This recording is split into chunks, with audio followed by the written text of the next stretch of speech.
Місцеві новини на Радіо Респект. Вітаю, новини на Радіо Респект. У студії працює Віктор Терещук.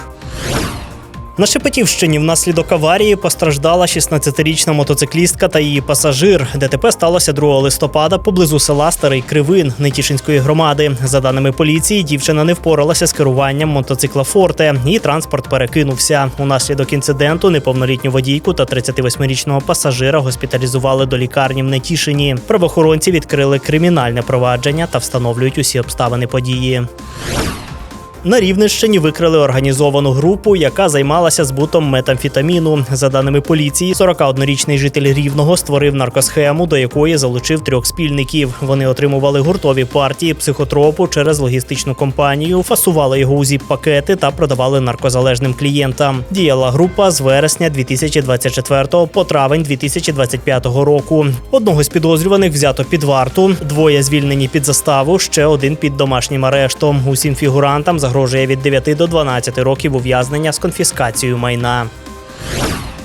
На Рівненщині суд розгляне справу водія мікроавтобуса, який збив велосипедистку. Аварія сталася у квітні цього року у селі Даничів Корецької громади. 22-річний водій автомобіля Ford Transit наїхав на 28-річну жінку, яка виїхала з подвір'я на дорогу. Потерпіла отримала травми середньої ступені тяжкості. Експерти встановили, що правила дорожнього руху порушили обидва учасники. Прокуратура скерувала до суду обвинувальний акт щодо водія, а на велосипедистку складено адмінпротокол.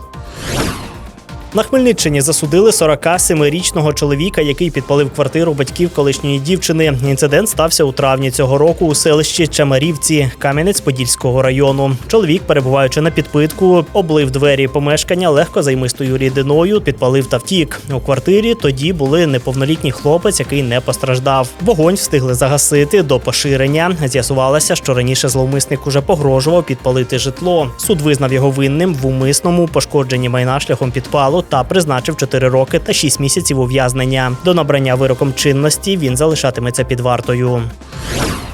На Рівненщині знижується рівень захворюваності на ГРВІ. Минулого тижня за меддопомогою звернулося понад 5 тисяч людей, на 1000 менше, ніж тижнем раніше. Зменшилася й кількість випадків COVID-19 – 30 проти 44. За даними обласного центру контролю та профілактики хвороби, епідемічний поріг не перевищено у жодному районі області. Медики ж нагадують, що найдієвішим захистом від інфекцій залишається вакцинація, а також базова профілактика, а саме миття рук, провітрювання приміщень та звернення до лікаря при перших симптомах. І трішки новин спорту. У футзальній екстралізі «Кардинал Рівне» у Дніпрі не втримав перевагу та поступився місцевому «Атлетик Футзалу». Рахунок матчу 3-1. Після цього поєдинку рівняни посідають 6-те місце у турнірній таблиці, маючи в своєму активі 8 очок. Наступну гру «Кардинал» проведе вдома проти «Фурнітури» з Коломиї. У футбольній прем'єр-лізі рівненський «Верес» продовжив свою безпрограшну серію, але цього разу рівняни ще й перемогли, здолавши на виїзді футбольний клуб «Епіцентр» із Кам'янця-Подільського. Підсумковий рахунок матчу 2-3. Ця перемога дозволила рівнянам піднятися на 10-те місце, маючи в своєму активі 13 очок. У чоловічій баскетбольній суперлізі БК Рівне провів 2 матчі у Дніпрі. Спершу у суботу, 1 листопада, рівняни програли БК Запоріжжю, рахунок 68-71, а потім у неділю у неймовірному поєдинку в овертаймі перемогли чинного чемпіона БК Дніпро. Підсумковий рахунок 90-91. Після цього туру БК Рівне посідає 6-те місце у турнірній таблиці, маючи в активі 4 перемоги та в пасиві 5 поразок. Радіаційний фон на Хмельницькій атомній електростанції у межах норми. За повідомленням інформаційного центру ХАЕС, показники на проммайданчику та в 30-кілометровій зоні спостереження відповідають нормальній експлуатації енергоблоку та не перевищують природного фону.